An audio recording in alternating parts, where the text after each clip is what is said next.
Hello, welcome back जी। कैसे हैं आप सभी? तो मैं उम्मीद करता हूं कि आप सभी बहुत ही अच्छे होंगे। तो चलिए, आज की इस क्लास में हम लोग क्लास 10th फिजिक्स का चैप्टर आपका चल रहा था विद्युत धारा, उसका पार्ट नंबर हम लोग 3 शुरू करेंगे। अगर आपने पार्ट नंबर 1 और पार्ट नंबर 2 को नहीं देखा है तो आप लोग जरूर जाके देखें, अन्यथा आपको पार्ट नंबर 3 समझ में नहीं आने वाला है। पार्ट नंबर 1 और 2 का जो है आपको डिस्क्रिप्शन में लिंक मिल जाएगा, या तो आप चैनल के ऊपर जाके प्ले लिस्ट तैयार है वहाँ से भी जाके आप लोग देख सकते हैं। ठीक है, तो चलिए आज की इस क्लास को हम लोग बहुत ही अच्छे तरीक़ा से समझते हैं और बहुत ही अच्छे तरीक़ा से यहाँ से शुरू करते हैं। ठीक है जी, चलिए। तो यहाँ से हमने सबसे पहले बात करना है कि विद्युत प्रतिरोध है ना, जो मैंने पिछले क्लास में देख लिया था, तो इसको देखने की ज़रूरत नहीं है। अब आगे समझते हैं विद्युत प्रतिरोध के बाद जो आपका टॉपिक है वो क्या है।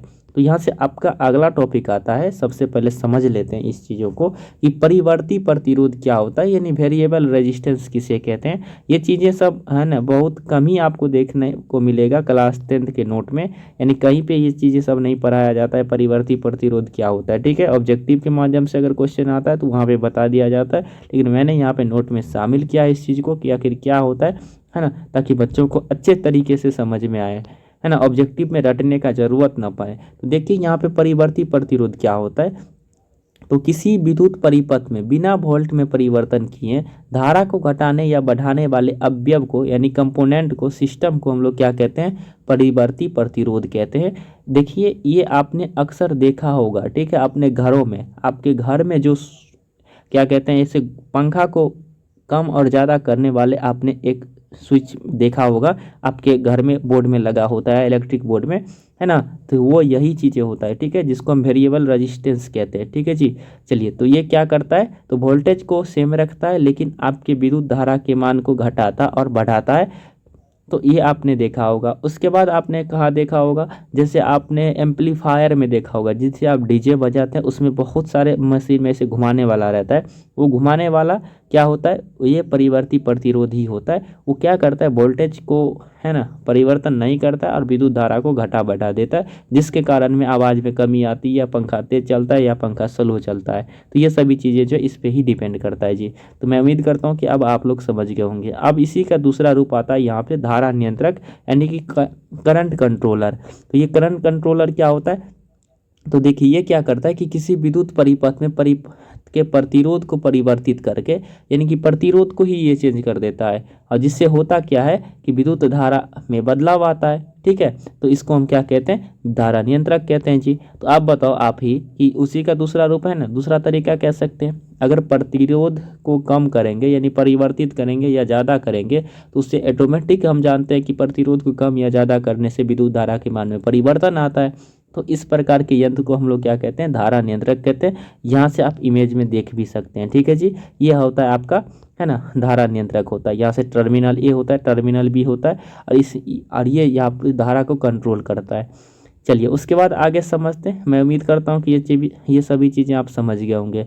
अब यहाँ से आपका अगला और इम्पोर्टेंट टॉपिक आता है, जो आपके एग्जाम के लिए बहुत ही महत्वपूर्ण है, यानी VVI है। यहाँ से आपके एग्जाम में 5 नंबर के क्वेश्चन पूछे जाते हैं, यहाँ से, सिर्फ इस 3 बात से। ठीक है, और आप लोग देखना यहाँ से क्वेश्चन आना तय रहेगा आपके एग्जाम में। ठीक है, चलिए समझते हैं। तो हमने पिछले वीडियो में चर्चा किया था, जब आपको प्रतिरोध पढ़ाया था और विद्युत धारा पढ़ाया था, तो वहाँ पे बताया था कि प्रतिरोध को बदलने से विद्युत धारा में बदलाव आता है। ठीक है, यानी चेंज आता है। जैसे ही हम प्रतिरोध को बढ़ाते हैं तो विद्युत धारा के मान में कमी आता है कि नहीं। ठीक है, और जैसे प्रतिरोध को हम बढ़ाएंगे तो विद्युत धारा के मान में कमी आता है, तो घटाएंगे तो क्या होता है, विद्युत धारा के मान में बढ़ोतरी आता है। तो ये तो ठीक है, ये मैंने समझा, लेकिन प्रतिरोध कैसे काम करेगा, यानी प्रतिरोध जो होगा, चालक का प्रतिरोध, तार का प्रतिरोध, वो किस चीज़ पर डिपेंड करेगा, हमें ये भी तो पता रहना चाहिए ना। तो अब हम समझते हैं। ठीक है, तो यहाँ से आपका पहला आता है कि किस पे निर्भर करता है, तो चालक की लंबाई पर।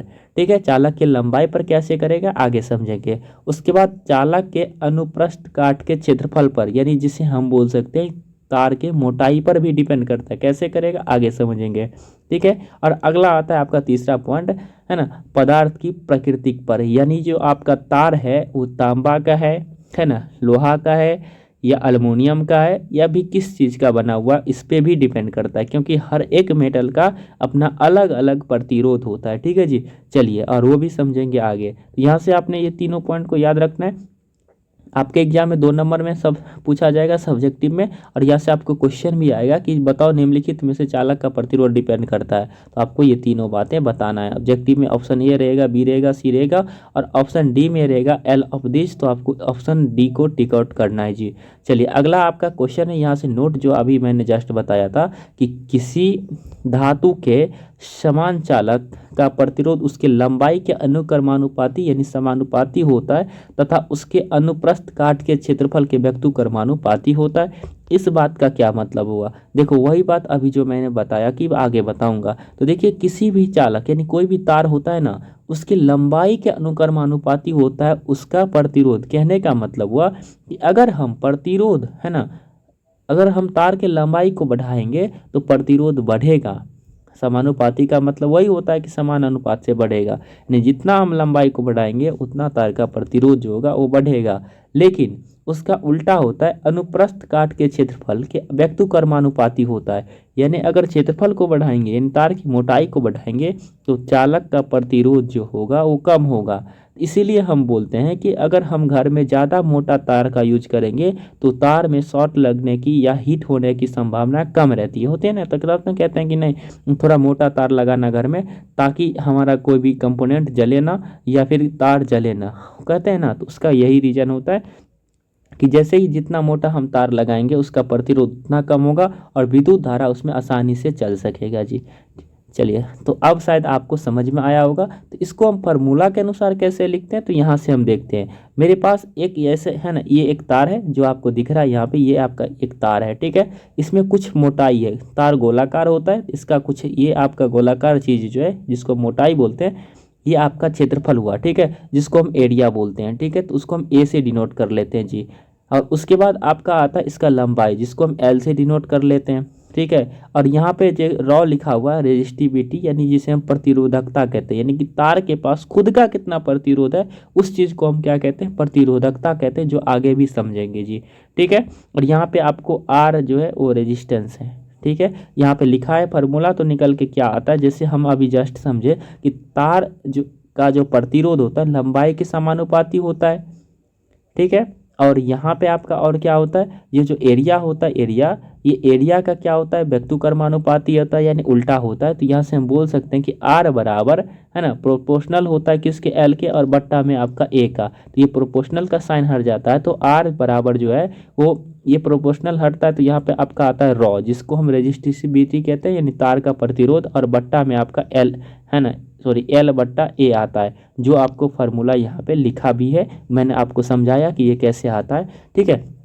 तो ये आपको याद रखना है ना। प्रतिरोध बराबर क्या होता है, यानी आर बराबर क्या होता है, रॉ एल बट्टा ए होता है, रॉ एल बट्टा ए होता है, जहाँ पे एल आपका लंबाई होता है तार का, देखिए सीधा सीधा डिपेंड करता है, और एरिया के प्रोपोर्शनल है ना, इन्वर्स प्रोपोर्शनली डिपेंड करता है, जहाँ पे पी आपको रो एक स्थिरांक है, यानी जो तार का प्रतिरोध हम कहते हैं जी, ठीक है। तो मैं उम्मीद करता हूँ कि आप लोग जो है अच्छे तरीक़ा से आप समझ गए होंगे। चलिए है ना, तो यहाँ से आपको कोई भी दिक्कत नहीं होगा, कोई भी परेशानी नहीं हुआ होगा। फिर से एक बार से आपको समझा देते हैं जी, है ना। लंबाई के क्या होता है, समानुपाती होता है कौन, आपका प्रतिरोध, यानी लंबाई अगर हम बढ़ाएंगे किसी भी तार का तो प्रतिरोध भी बढ़ेगा, घटाएंगे तो प्रतिरोध भी कम होगा। और प्रतिरोध कम बेसी होने से हम जानते हैं कि प्रतिरोध अगर बढ़ाएंगे तो विद्युत धारा के मान में जो है कमी आएगी, है ना। और जैसे ही प्रतिरोध को घटाएंगे तो विद्युत धारा का मान बढ़ेगा।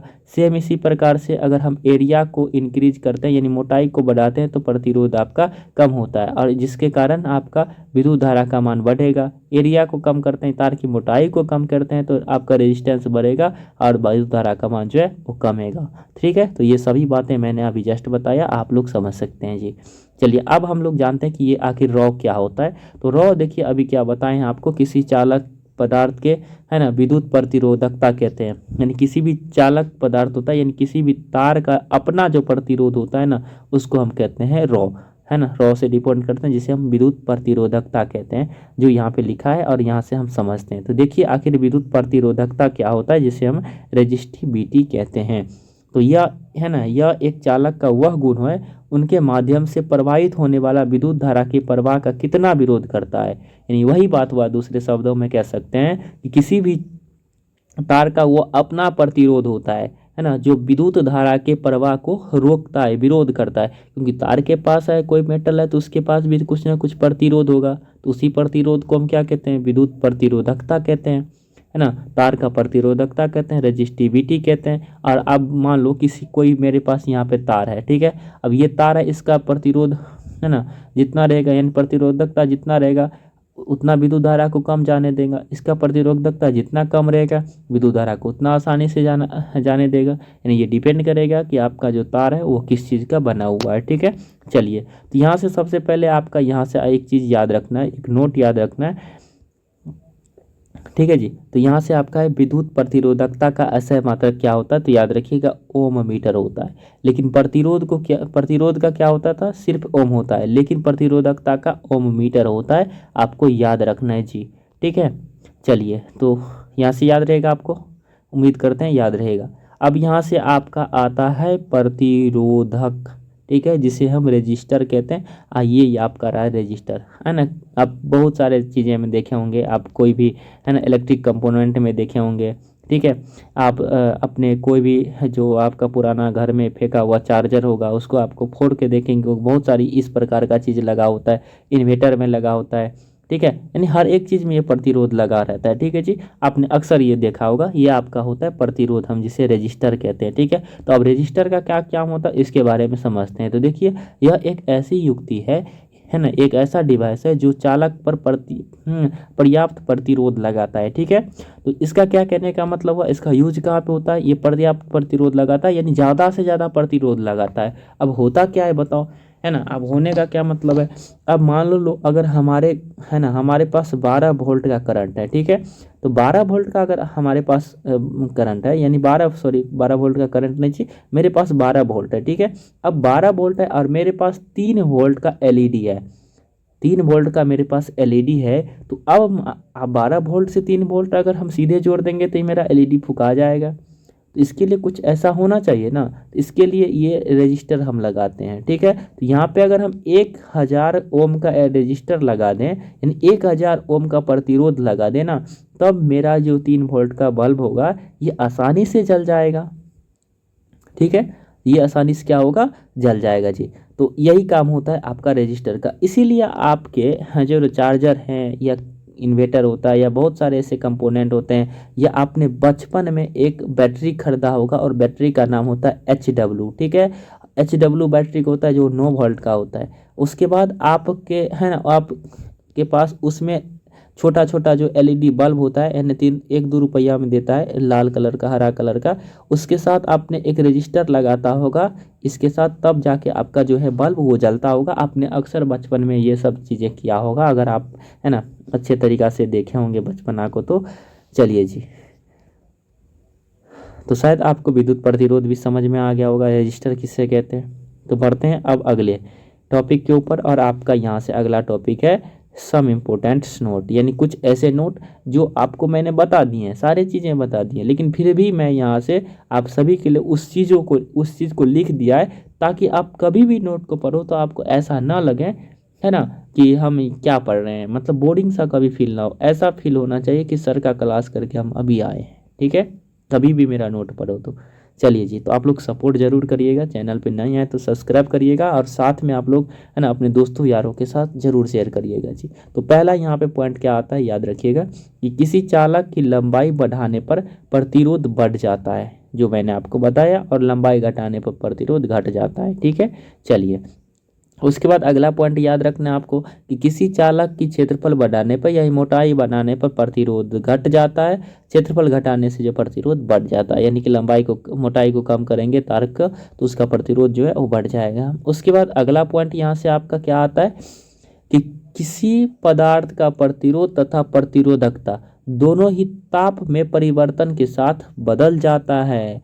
यानी ये पॉइंट आपको मैंने वहाँ पे नहीं बताया, लेकिन ये पॉइंट बड़ा ही इम्पोर्टेंट और ख़तरनाक है, ठीक है। सबसे पहला बात तो डिपेंड करता है प्रतिरोध या प्रतिरोधकता किस चीज़ पर, तो लंबाई पर, उसके बाद क्षेत्रफल पर, उसके बाद, है ना, नेचर पे भी डिपेंड करता है, और साथ में याद रखिएगा, है ना, ताप पर भी डिपेंड करता है। अगर आपसे कोई पूछे कि विद्युत प्रतिरोध जो है वो ताप पे डिपेंड करता है या नहीं करता है, तो आपका जवाब आना चाहिए कि जी हाँ, प्रतिरोध जो है वो ताप पर डिपेंड करता है। ठीक है, चलिए तो आगे समझते हैं यहाँ पे तो कैसे डिपेंड करता है। तो किसी धातु चालक का यानी तार का तापमान अगर हम बढ़ाएंगे तो उसका प्रतिरोध बढ़ जाता है, यानी तब विद्युत धारा उसमें कम हो जाएगा। यानी चालक का तापमान बढ़ाने से प्रतिरोध बढ़ जाता है और विद्युत धारा का मान कम जाता है। ठीक है जी, चलिए अगला है आपका कुछ एक और इम्पोर्टेंट बात, ये सभी चीज़ें आपके एग्जाम में पूछेंगे, जो नोट में लिखा हुआ है याद रखना, घोल के पी जाना, यहाँ से आना आना तय है क्वेश्चन। अगला आपका यहाँ से टॉपिक है कि तापमान बढ़ने के साथ अर्धचालक। अर्धचालक क्या होता है, आपने केमिस्ट्री में पढ़ा होगा शायद अर्धचालक के बारे में।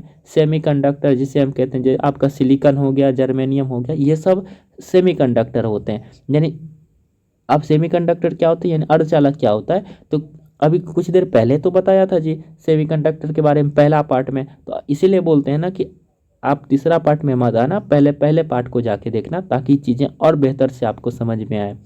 तो अर्धचालक क्या होता है, अब एक बार और समझा देते हैं आप सभी को, जिसमें विद्युत धारा का कुछ कुछ ही है ना भाग उसमें से निकल सकता है। यानी विद्युत धारा और यानी चालक और अचालक के बीच में कार्य करता है, उसको हम क्या कहते हैं, अर्धचालक कहते हैं। ठीक है, जिसमें करंट का कुछ ही भाग फ्लो कर सकता है।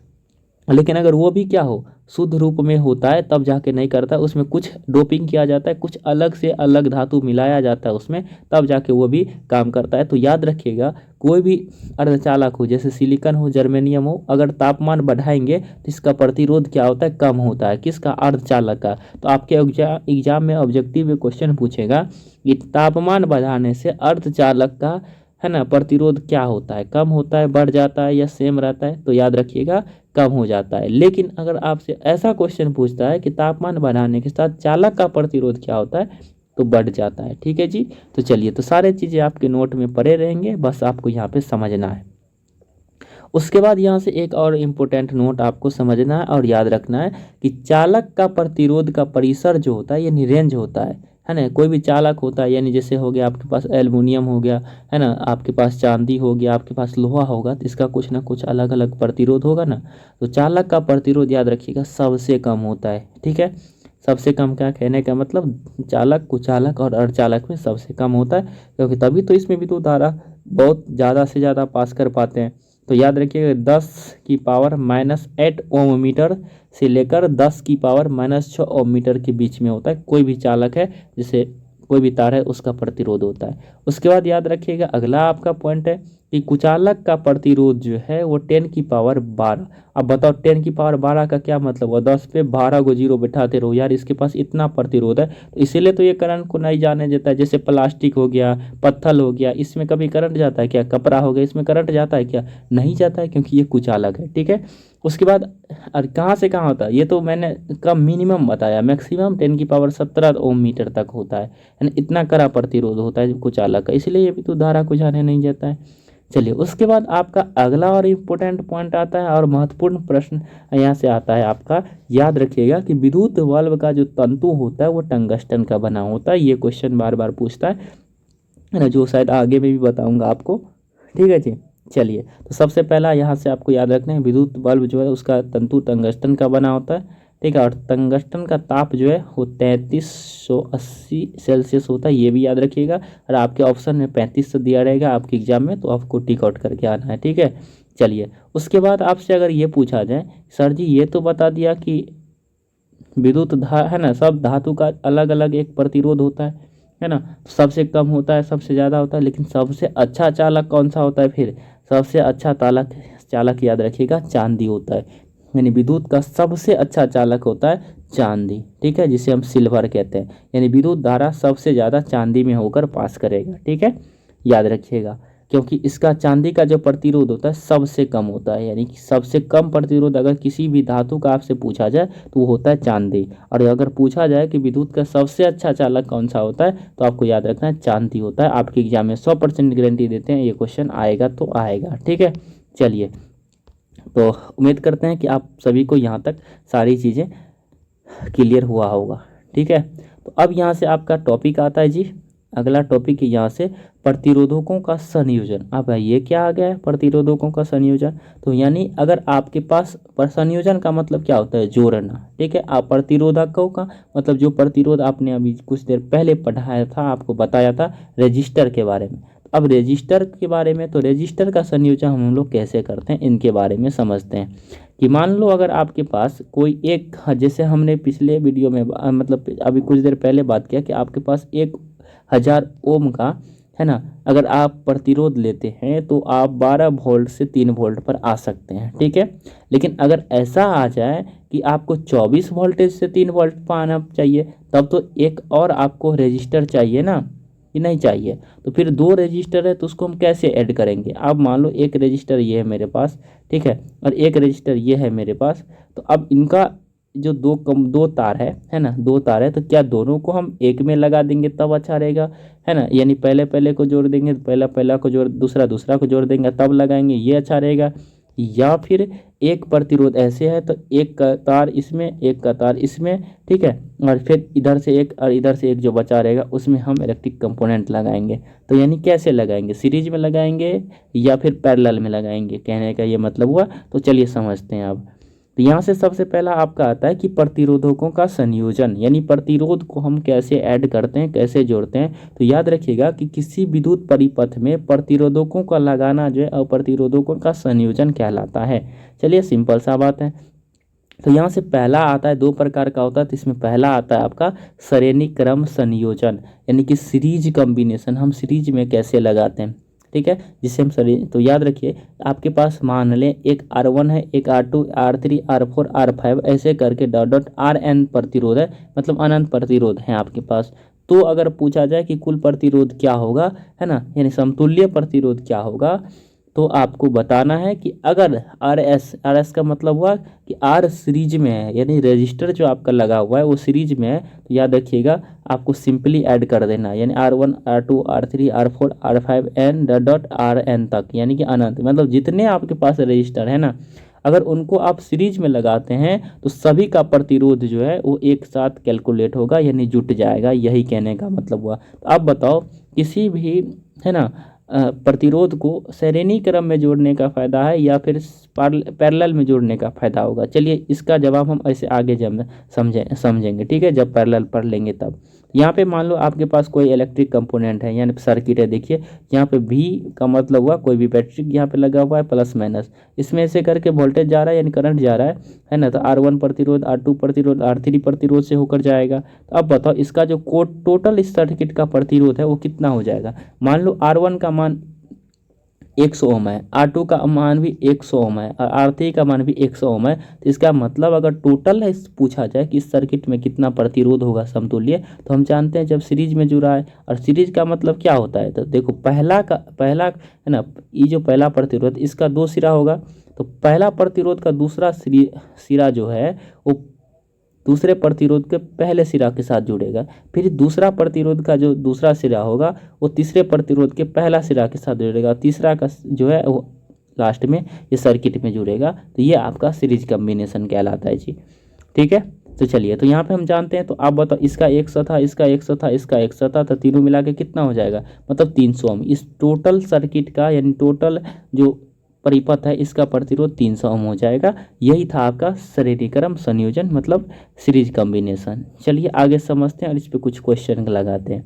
तो क्वेश्चन अगर आपके एग्जाम में मान लो आता है तो हम कैसे सॉल्व करेंगे। तो सबसे पहले आपके पास मान लो कि 1 ओम, 2 ओम, 3 ओम का प्रतिरोध को श्रेणी क्रम में जोड़ने का बात आए तो कुल प्रतिरोध क्या होगा। तो हम जानते हैं कि 3 प्रतिरोध है, तो RS बराबर R1, R2, R3 करेंगे। तो RS बराबर क्या हो जाएगा, 1 + 2 + 3 बराबर टोटल 6 ओम। आपका सिंपल सा आसान सा जवाब है, बन गया क्वेश्चन, ठीक है। चलिए अब आपका आता है दूसरा, यानी 2 तरीके होते हैं प्रतिरोध को जोड़ने का, या कोई भी इलेक्ट्रिक कंपोनेंट होते हैं तो उसको 2 ही तरीके से हम जोड़ सकते हैं, या तो सीरीज में लगाओ या तो पैरेलल में लगाओ। तो अब हम लोग समझ लेते हैं कि पैरेलल कॉम्बिनेशन क्या होता है, यानी कि समांतर क्रम कॉम्बिनेशन क्या होता है। समांतर क्रम में कहने का मतलब हुआ कि जैसे आपके पास यहाँ पे देखो, पहले समझ लेते हैं, यहाँ से आपके पास मान लो एक तार यहाँ से जाता है, एक तार यहाँ से जाता है सर्किट का, ठीक है, और यहाँ पे है ना। तो आप बताओ ये तार एक मेन तार हुआ, एक यहाँ पे मेन तार हुआ, यानी एक अर्थिंग वाला तार हुआ, एक मेन तार हुआ। तो हम जानते हैं कि अगर कोई प्रतिरोध है उसमें भी दो फेज होगा, मतलब दो तार होगा, तो इसका एक सिरा इस पे जोड़ देंगे, इसका एक सिरा इसमें, इसका एक सिरा इसमें, इसका एक सिरा इसमें, इसमें एक सिरा, एक इसमें एक सिरा।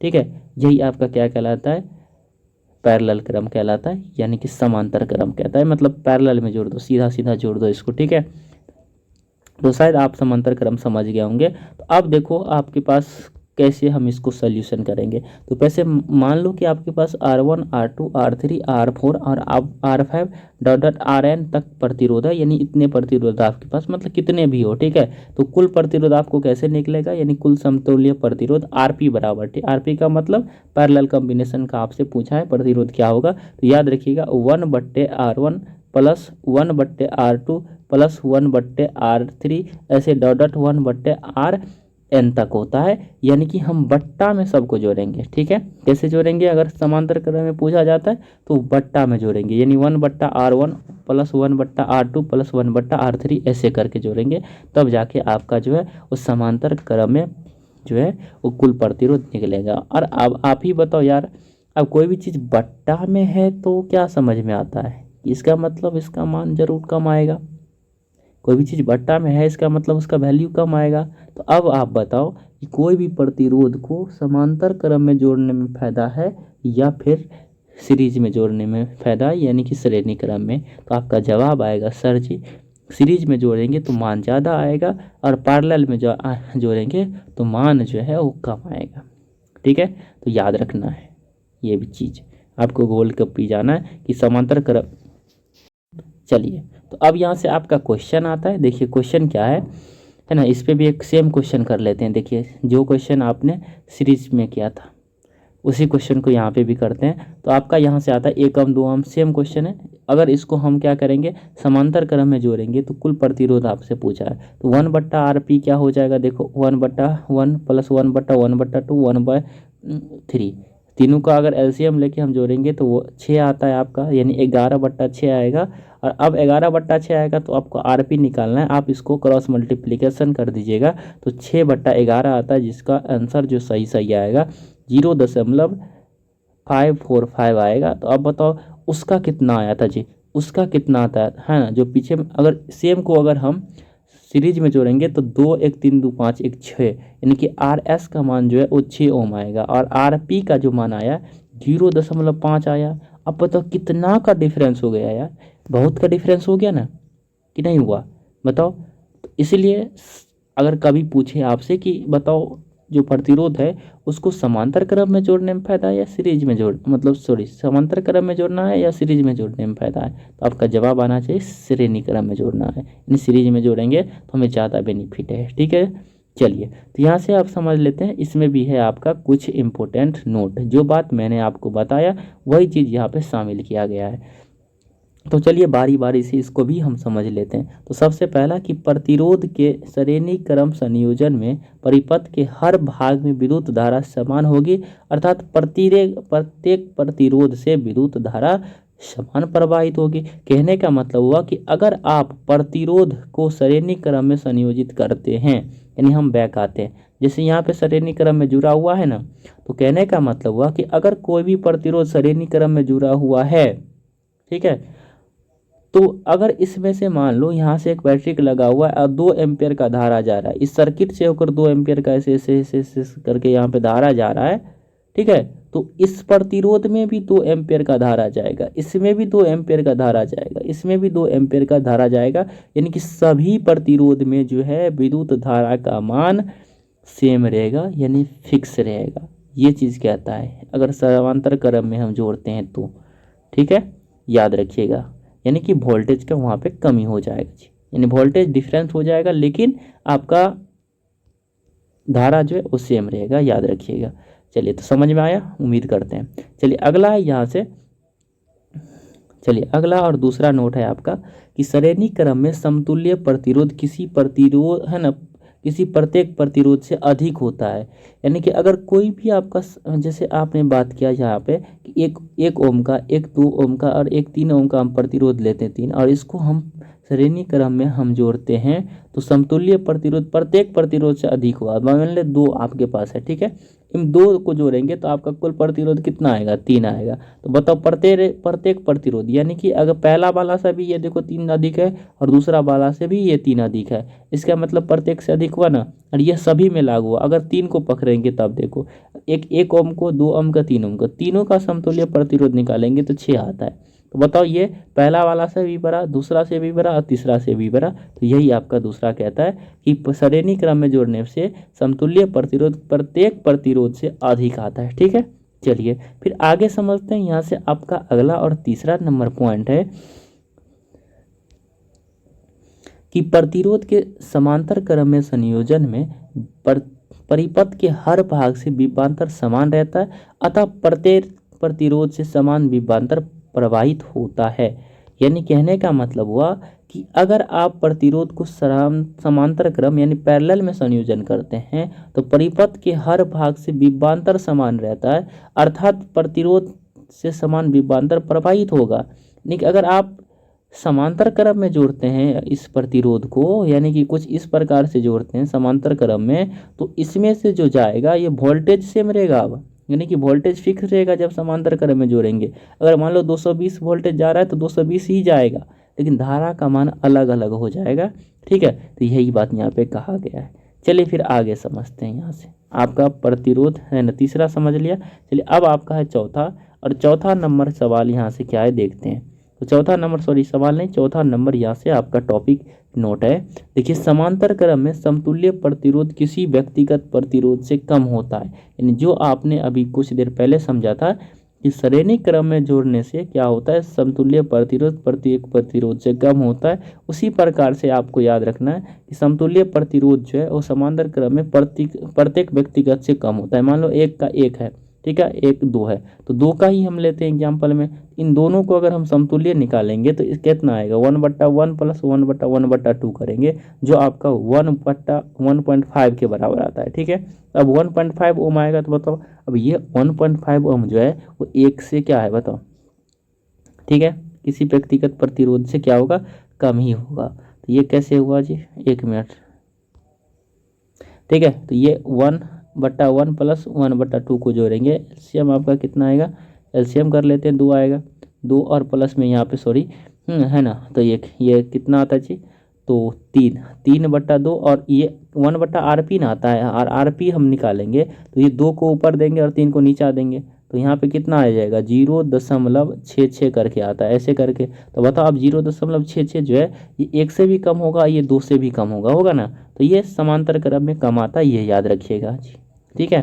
तो चलिए, तो यहाँ से अब अगला टॉपिक आता है विद्युत धारा का तापीय प्रवाह, जो हम क्लास है ना अगली क्लास में करेंगे, यानी कि पार्ट नंबर 4 में करने वाले हैं, क्योंकि ज़्यादा लंबी क्लास लेने का कोई भी मतलब नहीं बनता है। जितना ही चीज़ें आपको बता, अगर पार्ट बाय पार्ट हम लोग करते चलेंगे तो आपको भी अच्छा लगेगा और कम लगेगा थोड़ा सा, तो आपको पढ़ने में भी मज़ा आएगा दी, ठीक है। चलिए तो मिलते हैं अगली क्लास में, तब तक के लिए ओके बाय, मस्त रहिए। और मैं उम्मीद करता हूँ कि आप सभी अच्छे से समझे होंगे। वीडियो अच्छी लगती हो आप सभी को तो शेयर जरूर करिएगा। PDF नोट के लिए डिस्क्रिप्शन में लिंक हो जाएगा, है ना, सभी चीज़ फेसबुक है ना, उसके बाद WhatsApp group, WhatsApp channel, Telegram, इन सभी से आप लोग जरूर जुड़िएगा। और चैनल पे नए आए तो कृपया आप लोग सब्सक्राइब जरूर कर लीजिएगा जी, ठीक है। चलिए मिलते हैं अगली क्लास के साथ, तब तक के लिए ओके बाय, जय हिंद।